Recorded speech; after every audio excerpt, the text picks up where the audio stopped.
Hello, my name is Dr. Corey Wren. I'm a vegan sociologist, a vegan feminist, and a vegan witch. I'm the author of the book Vegan Witchcraft. And in this video, I'm going to be explaining what the heck vegan witchcraft is. I'm going to take you through some of the core principles from plant magic to familiar working. So stay tuned and learn about this amazing path in witchcraft that can truly revolutionize the magic working that you do. Right, Mishka?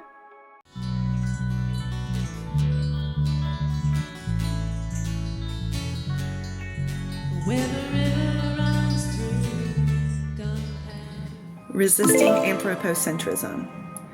So before anything else, vegan witchcraft is a changing of the mindset.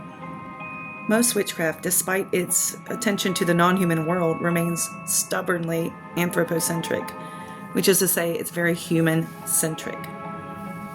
So vegan witchcraft is actually asking us to broaden our circle of compassion and pay more attention to other beings who share our environs, and to actively work against exploiting, belittling, or harming fellow animals. So before we do anything else in vegan witchcraft, the first thing we do is we decolonize our mind and we begin to rewild ourselves and respect that journey for fellow animals. The human-non-human divide itself is actually a cultural construction that does not go back very far in human history, especially in Western societies. And so for the vegan witch, the vegan witchcraft path is asking to challenge that false divide and recognize that we too are animals, and to see other animals as part of our larger family, our kith and kin. So vegan witchcraft then is asking us to decolonize the mind and to encourage a rewilding of ourselves. But more than that, it's also asking the vegan witch, the practitioner, to respect that same journey as fellow animals are experiencing it. So we're here to offer solidarity and support, not to take advantage of non-human vulnerability for our own gains.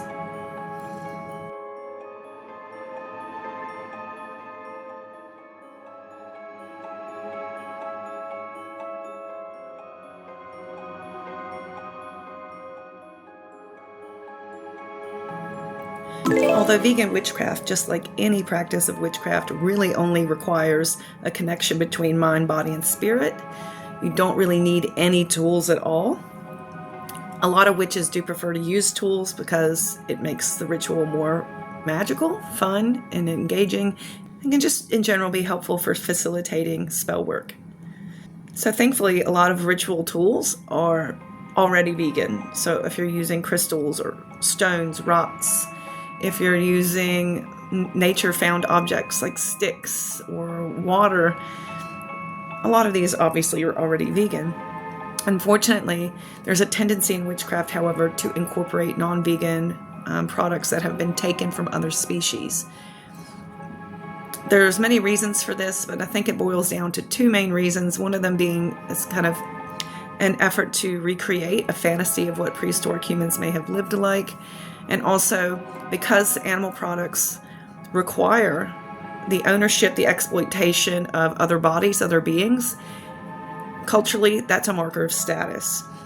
And so oftentimes witches will use non-human products in their rituals in order to make the ritual more special, elevate its status, and to try and replicate this imagined fantasy of what their ancestors might have done and how they may have practiced. So what that means is oftentimes you have beeswax candles that are used, and they come at a premium oftentimes in witchcraft shops, even though just as natural, but without the exploitation, would be soy candles, for instance. I've also seen quite a lot of animals' bones being incorporated into magical practice. And then, of course, when animals are being eaten for certain feast days, they're being used and incorporated into magical practice. Again, none of this is necessary to work magic. It's not necessary to be a witch. But because it's aligned to this ancestry fantasy, and it's aligned to this effort to add more status and wealth to the practice, that's why we see animal sacrifice used in ritual tools. Vegan witchcraft says, let's not use that, because animal sacrifice is not a source of power, and it is not magical. It's actually quite toxic and harmful for our fellow animals.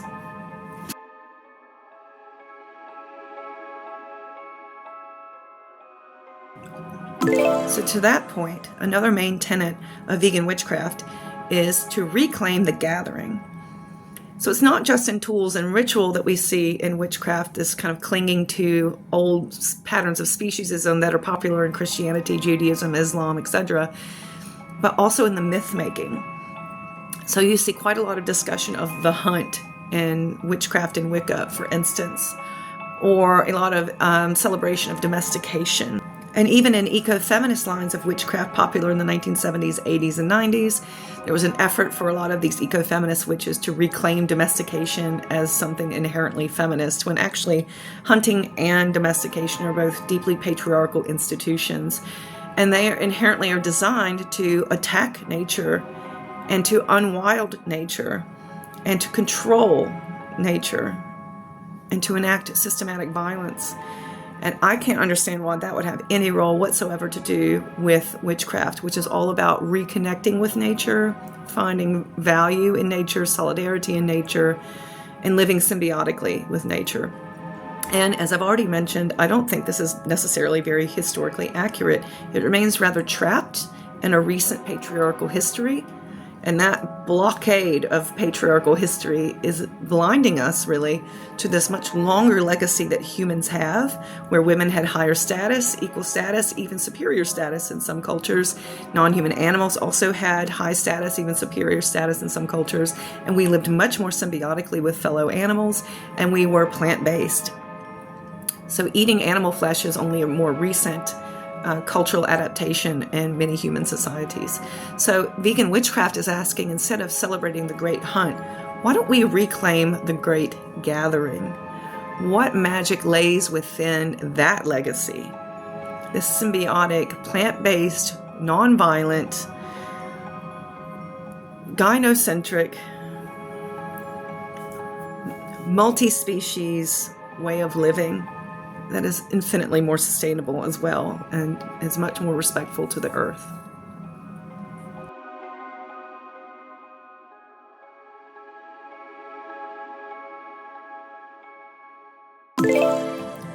Incidentally, I have a whole video on vegan candle magic, but just in case you're a bit confused here, beeswax does entail the killing and the harming and the exploitation of bees. It's highly industrialized nowadays, which means the death toll is quite extreme. But even the backyard beekeepers, it is an industry, even if it's just a do-it-yourself sort of operation in someone's backyard, it inherently entails the exploitation of bees who work very, very hard to produce that honey to sustain their families. And when that honey is taken away, they have to work harder in order to replace it, and their bodies become spent and worn out. Queen bees are also routinely killed in order to manage the hives. And it's just not necessary. There's so many other plant-based options that we can replace honey and beeswax with. It's not an issue. The issue is this sort of stubborn attachment to animal exploitation that witchcraft simply does not want to give up. Vegan witchcraft is saying, hey, these aren't requirements. They cause harm and suffering. Let's reject animal sacrifice from our magical working.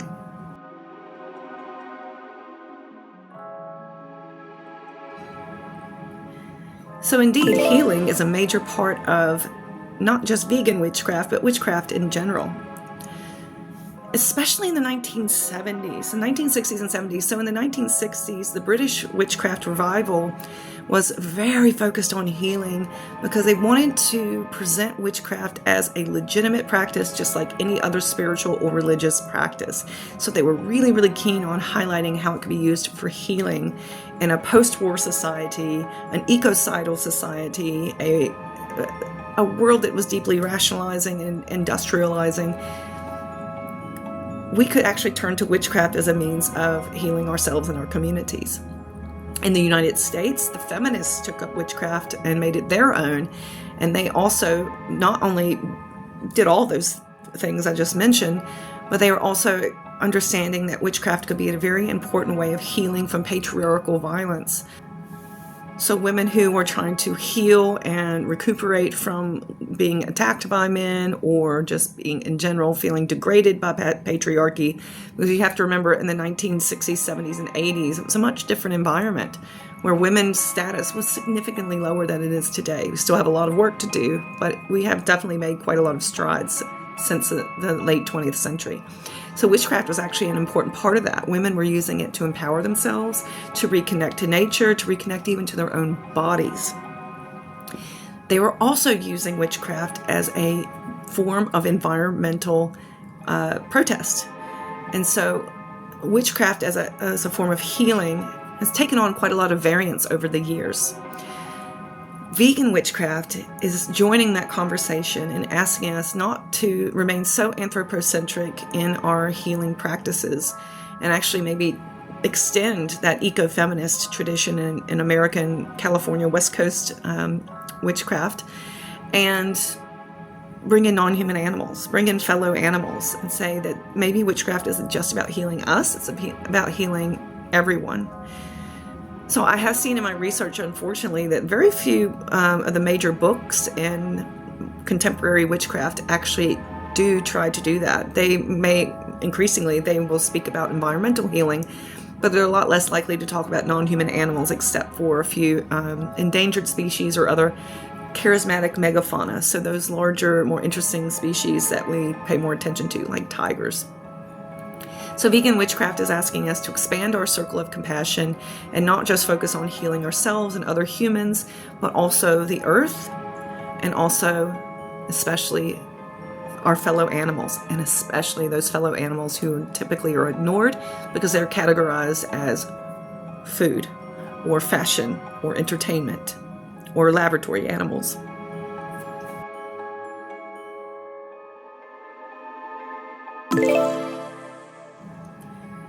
Of course, because it's vegan witchcraft also is majorly into plant magic.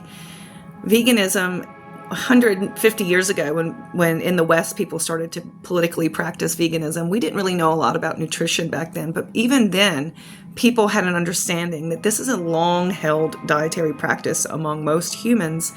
Because animal products historically have been so expensive, most people lived close to vegan diets just by default. So by the 19th century, people are starting to recognize that, hey, this diet is kind of going by the wayside as we have an industrialized animal agricultural system. And they're noticing it's starting to have toxic effects on humans. And then, of course, by the time we enter the early 20th century, we now have more and more research on vitamins, on nutrients, on protein and fats, etc. And we're starting now to learn that there is a science behind plant-based eating. But again, even before we got all the science behind it, which, by the way, is pretty clear that animal products are toxic for us, and eating a vegan diet will reduce your chances of contracting quite a lot of chronic illnesses. And if you already have those chronic illnesses, it can significantly reduce your symptoms and prolong your life, even in some cases cure you, such as type 2 diabetes and heart disease. So we have all that. We have all the science behind that. But while I'm a scientist and I'm fascinated by the research, I think it's also important to know that indigenous peoples of the world have already known this nutritional knowledge. Women healers have already known this knowledge. And this is a reason why in a lot of the folk magic and plant magic and kitchen Wicca that we may be familiar with today, they really hone in on plant and herb magic. In fact, it's very rare to find books that, or practices in general, that talk about meat, dead animals, as being somehow revitalizing for the body. It's sort of kind of inherently understood that decaying, rotting animals, rotting corpses are perhaps not going to be very rejuvenating for the human body, especially because we, as great apes, we are not really designed to eat animal products. Or like bonobos and gorillas and other great apes. Not all great apes, of course. Chimpanzees every once in a while are known to scavenge meat. But being plant-based is our human legacy, our human heritage. And so if we tap into that plant magic, we're opening up a whole new realm of possibilities in witchcraft. We know now that we have the science, we know now we have the evidence to support that eating a plant-based diet rich in leafy greens, having your nuts and your fruits and your vegetables and your mushrooms even, that enlivens us. It literally takes the energy from the earth and we're able to flip it into our own physical energy and to grow and to heal. That's magic. That's plant magic. So for vegan witchcraft, of course, eating vegan is really important for the practice. It's a part of respecting non-human animals. It's a part of practicing self-care and taking care of your own body. And also it's healing for the environment, because animal agriculture, meat, dairy, eggs, fish, that's some of the leading contributors to climate change. In some studies, the United Nations, for instance, has labeled it as the third leading contributor to climate change, whereas other studies have even named it the number 2 cause for climate change. And I've even seen one that says, actually, if we factor in some other variables that were forgotten, it's the number 1 cause for climate change. So if you want to heal yourself, heal other animals, heal the earth, respect that plant magic, and let's do the vegan thing.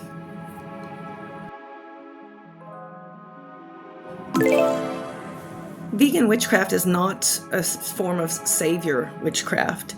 Although it is a protest, although it is a form of social activism, it also looks at non-human animals as agents in of themselves. Therefore, vegan witchcraft is oftentimes very focused on what is the role of the familiar.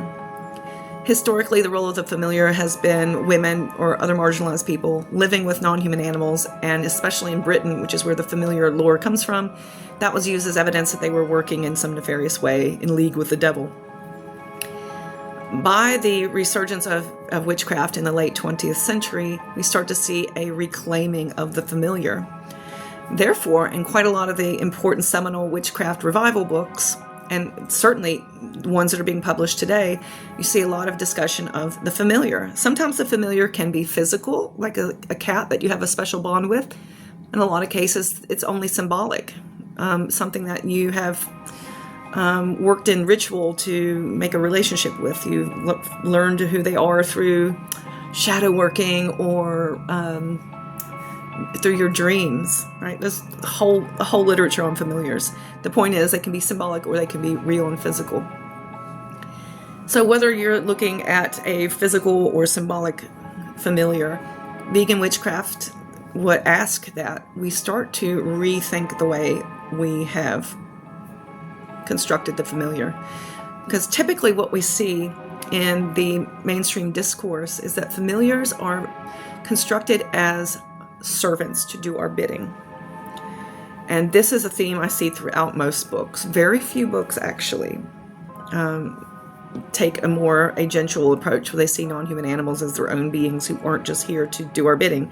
So that's where vegan witchcraft comes in. It's actually a form of symbolic violence or even physical violence if we're talking about real animals, if we only have them around us as servants to do what we want, to do our bidding. That is a relationship of dominance and control, and that seems to me to be quite antithetical to vegan witchcraft or just witchcraft in general. So instead, let's rethink about what the familiar is. If we are to take vegan witchcraft seriously, that means we're needing to see non-human animals as individuals and persons in their own right who didn't get put on this earth just to serve us. So instead, we need to see this as a more reciprocal relationship. It's not just what they can do for me, but also what can I do for them. So that means sometimes doing ritual work that is in service of other animals, not just yourself. And sometimes that means that you work in cooperation with one another. So the sky's the limit on how that might transpire, but I would say first and foremost, if you are someone who wants to work with familiars, you have to sometimes be doing ritual work that is in the service of animal liberation. But most fundamentally, it is important that the relationship with familiars is a reciprocal one, not an exploitative one.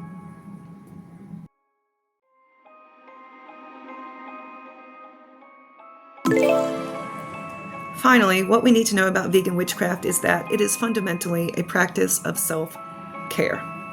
So I've already mentioned that witchcraft is often used in healing, but when we're looking at vegan witchcraft specifically, it's important to sort of place it in that context that I mentioned earlier. Remember the feminists, the ecofeminists who started to incorporate witchcraft as a means of finding themselves, rewilding themselves, detoxing from patriarchy, and connecting to nature. Well, vegan witchcraft is attempting to do the same. All of those things, but also helping people who care about animals to care for themselves. And for me, this is one of the main reasons that I got into vegan witchcraft and why I've been working so hard to develop this pathway, is because working working against speciesism is extremely traumatic work.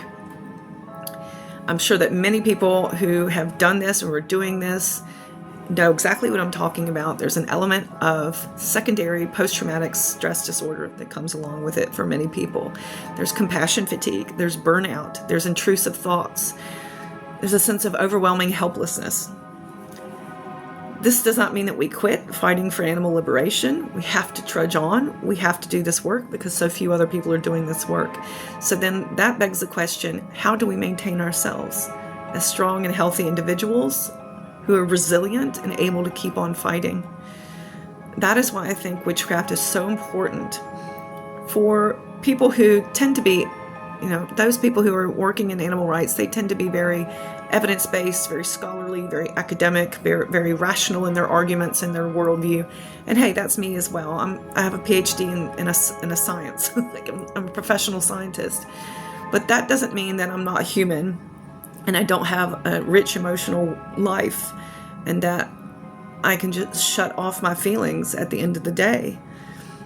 So this is what I think witchcraft can really offer to a lot of people like myself who are coming out of the animal rights movement, who are vegan, who, even if you're not vegan, you just care about animals and it's sometimes a heavy burden to carry.